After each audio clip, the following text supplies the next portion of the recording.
Hello everyone, welcome to Climate Astrologer Witness again. I would like to inform everyone that by the end of this week, after the new moon, I am renaming my channel to Astrologer Climate Witness.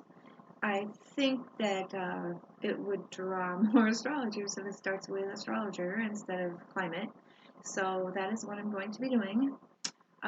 So be aware that if you're looking for this, again, that you are looking for something that starts with astrologer and not climate. But same goes for what we've been working on. I will be covering and relating how astrology works through the natural world, through our environment.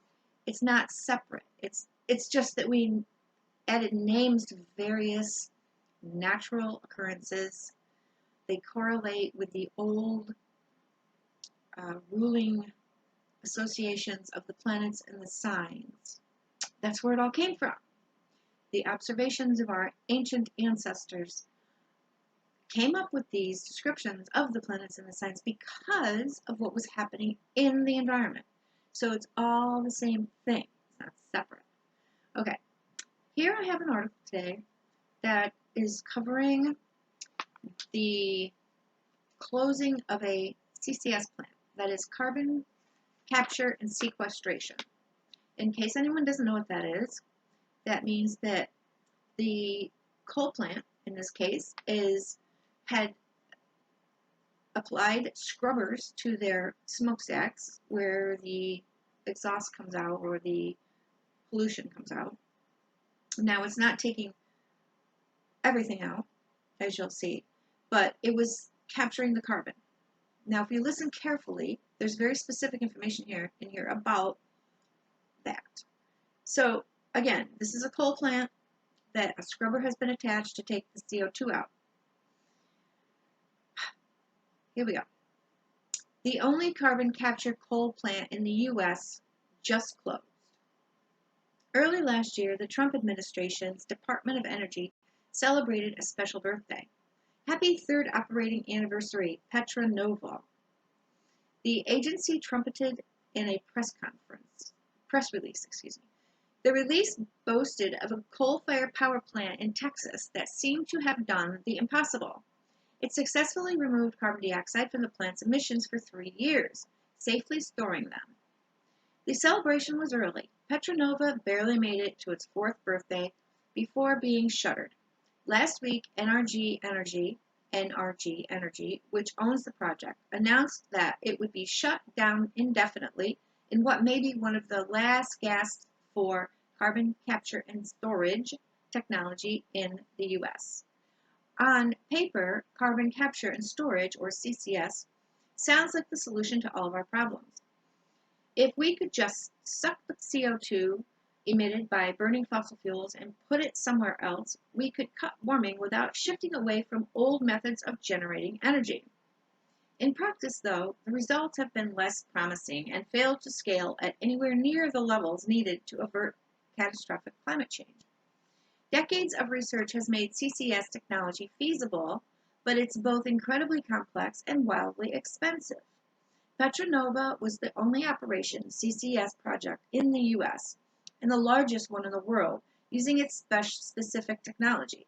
While other projects have attempted to get off the ground in the U.S., there have been some painfully high-profile failures, including one plant in Mississippi where costs ballooned more than 200% to $7.5 billion without ever actually coming online. Nevertheless, the fossil fuel industry continues to chase after carbon sequestration, or carbon capture. Just this week, ExxonMobil said that it was investing $3 billion over the next 5 years on projects to lower emissions, including 20 carbon capture projects around the world. Petra Nova looked at first to be a bright point for CCS before flaming out last week. What NRG always touted was that they were on time and on budget, Daniel Cohen, a professor of environmental engineering at Rice University, said. The Trump administration flew in journalists from across Europe to show Petra Nova as an example of clean coal technology. It became the poster child of what carbon capture can do. But creating technology to remove emissions from burning coal didn't come without a cost. In purporting to solve some fossil fuel problems, the project actually made some nuance. The CCS technology at Petronova required so much energy that NRG made an entirely separate natural gas power plant, the emissions of which were not offset by Petronova technology, just to power the scrubber. Go figure. The presence of CCS technology, Cohen noted, also didn't mean that the rest of the plant was totally clean. While CCS technology can help cut down on other pollutants like sulfur and nitrogen, the Petronova technology only affected 1 of 4 coal units at NRG's power plant. 1, not out of 4. Those units were built in the 1980s and have minimal pollution controls, Cohen said, making the power plant one of the deadliest plants in Texas in terms of asthma impacts on surrounding communities. And ironically, the carbon dioxide pulled from the plant's emissions was actually used to make more fossil fuels. Part of NRG's deal with the federal government for running Petronova was gaining permission to transport the carbon dioxide scrubbed from burning the coal to a separate oil field where it was injected underground to help release more oil. In a twist of fate, this oil was what ultimately killed Petronova. After the crash in oil prices at the start of the pandemic last spring, NRG took the CCS project offline, stating that the price of the oil it could get with the extracted carbon dioxide wasn't worth the cost of actually doing the extracting. Prices have stayed low, even as the economy recovered somewhat. Oil companies large and small have struggled to deal with the fallout from the pandemic, and the writing seemed to be on the wall before NRG's official announcement last week. It was simply too expensive to keep Petronova running. Despite repeated technology problems and suspicions that NRG overestimated the amount of carbon dioxide the project actually pulled from the burning coal, Petronova ultimately proved that you could get a CCS project of that size up and running. Cohen said Petronova's legacy could be important for certain industries where use of fossil fuels is unavoidable, or give some hope for big new coal plants with long lifespans being built overseas while also helping to mitigate the health impacts of those plants. So, not done. But just because something can be done doesn't mean it should be done. Petronova was designed in 2014, when renewable energy costs a lot more in the U.S. than it does now. The plunging price of renewables over the past few years, Cohen said, means that using fossil fuels to power the grid makes increasingly less sense economically. Right now, the cheapest way to make electricity is solar and wind, Cohen says. It no longer makes sense to keep an old coal plant around to capture its carbon when you could far more affordably replace it with cleaner sources. To a certain small degree, I agree with that. If you'll go down and do some more research of your own, you'll find that it's really not smart of us to provide electricity from renewables, solar, wind, etc., for, frivolous, ridiculous activities and products either, because you're using up raw materials out of the ground, doing extractive mining, etc., to provide raw materials to make those solar panels, the wind turbines, etc., and all the transportation of all those creates CO2, etc., etc. And if you want to run a hospital, things along those lines, I could see it. But to run a stadium for professional sports, I don't think so. Especially when 1,500 private jets fly to the Super Bowls. I gotta look up this latest Super Bowl that ran yesterday on Sunday, and I want to see how many private jets flew there. Yeah. So that is what we're talking about today here, folks. Whenever you see solutions for climate change, be very wary, because most of the time it is just a way to make money. It's not really doing anything for the climate. For the climate, what you're trying to do is reduce emissions. And if something is being made and it's supposed to reduce emissions, but it's not actually reducing emissions, you have a problem. You are creating more CO2 to make that thing, and it's not really reducing emissions. And even if it is, it's doing very minimal as far as that goes. And again, it's also raping the earth to get the raw materials to make that thing. And then you have to make massive amounts of them. So in the long run, the main point that has to be made is that we need to do degrowth. That is the economy that we need. Of course, you can't just stop using fossil fuels on a dime. Millions and billions of people would die of starvation because you're not going to be running any trucks to deliver food to grocery stores, etc., etc. This is the corner that we've painted ourselves in. Now, let me talk about the new moon on Thursday, the 11th. It is joined by Jupiter and Venus. So here we have the light of the, well, beginning of a new Aquarian month, new cycle. And then with Jupiter and Venus there, it's looking really sweet, right? So just pay attention to the things that are happening for you on Thursday, and whatever projects you try to get started off, have them oriented if you can. Hopefully, if that's what they are, they're oriented toward Jupiter, things that are ruled by Jupiter and things ruled by Venus, but it doesn't necessarily have to be. And even if it's only, a cleaning project in your house to remodeling your office or something, your home office, since most people are working from home now, anything along those lines, it will give you an uplift away from the dark energy that we've been experiencing of Capricorn. Sorry, Caps. We don't really mean to say, you're so dark. It's just that it's all about, Capricorn's about reality. That's all. And with all this talk that, you'll probably get online from many people about the hope and the light of Aquarius, the age of Aquarius. Yes, just remember, Aquarius rules science. And the best way to use that energy is to pay attention to science. And also, yes, what scientists are trying to get away with. Because, to a certain extent, anything can be abused and misused. So we'll remember that. Like, the whole GMO thing with our food, horrible. Genetic research that could be used negatively, it's really difficult to make any kind of a moral judgment when it comes to, when they're trying to come up with helping with certain diseases that are hereditary. And, if it's your family, you want hope, right? You want someone working on that. But, there's always people in any practice, in any field, that will abuse something. So it's not the study, it's not the thing that's so bad. I mean, religion, in general.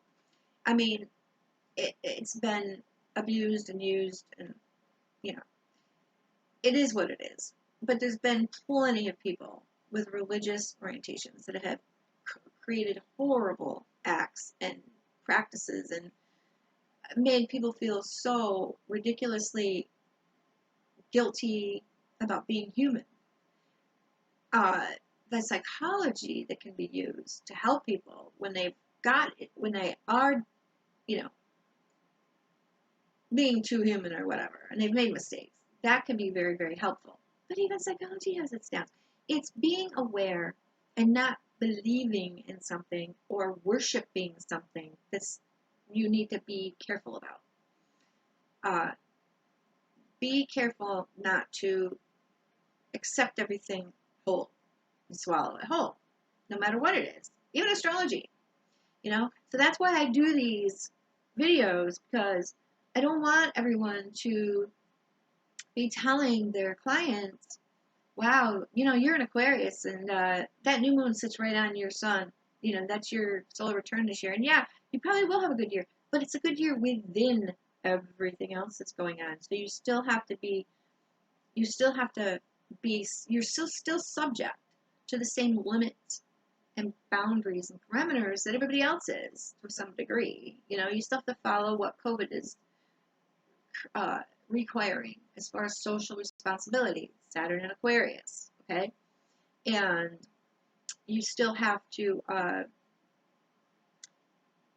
watch your ego. Jupiter conjunct the sun, okay? You don't want to get too overblown in your I know Aquarius, right? But the outer environmental boundaries and limits that we are going to be facing, how you use your benefics that are affecting you, if your birthday is this Thursday or close to it, or for anybody, is you try to be that person in your community, as the other video that I just finished and put out having to do with the full moon, Aquarius Leo. You be that light in your community to gain that relationship capital in your community, so that people are willing to learn from you, and you're able to help people want to learn from other sources. Not that they're worshiping you, but that it's an equal peer peer relationship that you develop in your community, and that everybody shares their knowledge, so that that Leo individual is not feeling like the group is taking over their lives. Okay, don't forget that part. So with this new moon, be the light. And when I say that, it's not some ooh stuff. It's do something practical. Do some volunteering. It's not as easy to volunteer, in a business or in a hospital or anything. You have to go through some of the same paperwork and reference checks and everything that you would for getting a job. But if you are willing to do that, that would be an excellent way for you to express this energy. This is a great way to express this new moon energy that's coming up with Jupiter and Venus there. Okay? But if you can't, and you don't have the time to do a full-blown volunteership somewhere, just go out in your community and do things for people in general, and do things for your neighbors, or open up a coffee clutch for talking, and helping people. You're not going to be able to visit. I understand that, because unless you're in the South and you can go sit on a picnic bench and separate yourselves. But if you're north, you might have to do it on Zoom or FaceTime, something along those lines. So anyway, with this, I want to again thank everyone for coming here and listening. And you can find this. This article was from Gizmodo. Okay, if you look that up on the science section. No, excuse me. It was on the Earth or Earther section at the top. Pick that Earther. They had a lot of good articles on there. Gizmodo. The last video I'll have to mention. My husband was coming out and I cut because I didn't want to have to edit, because I'm really not good at that yet. So I didn't want to chop it off or anything. I didn't want to deal with that. So that ended kind of abruptly.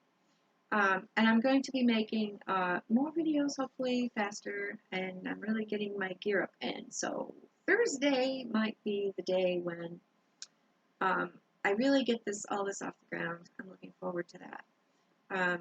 Hopefully more and more people will want to converse and talk about how they can use this information having to do with climate and the coming ecological and economic collapse. Incorporate the right language when they're talking to their clients. Okay? Remember, it's the micro and the macro. So yes, micro within their family and within their small community. There will be times when things will be good. There will be some kind of a positive transit that they can put to work to help, themselves, their family, or their community. Okay, that's one thing you can say. But to completely leave out the overall trend that's happening with our ecological, our human habitat. Okay, look that up. Human habitat. What is it? Well, it's all over the world. It's our Earth. But then, of course, there's local habitats, and you have to pay attention to what's happening in your own local habitat. You could probably get in touch with your county for their what they do to keep track of, the soil in your area, the water levels, underground water levels, aquifers or whatever, and for many other different kinds of things. What kind of co-extinctions have happened in your county or the surrounding counties? Co-extinctions are very important to keep track of. These are things that you can do to learn more and more about how climate change is affecting you, and that will help you talk to your clients. You may not ever have to bring up the word climate change. If you've got people in your area who love to hunt turkey, well, if climate change is making changes in your region so that turkeys are fewer and fewer, they might not be extinct yet, but how easy is it going to be, and how healthy are they going to be? See, as the habitats of particular animals deteriorates, the animals aren't as healthy. You have to keep those things in mind. So again, like in my area, it would be Cornell Cooperative Extension is who we call to find out about regional environmental issues. Okay, so yeah, find out about your soil. Find out about your tree population. I know that astrology takes a lot of time and effort if you've got a full-blown business and a lot of clients, but you're going to be helping your clients better and best by gaining knowledge about what's going on in our broader systems that we live in. Okay, so, all right, I'm going to say goodbye. So long. See you next time on Astrologer Climate Witness. That's what it'll be. Bye.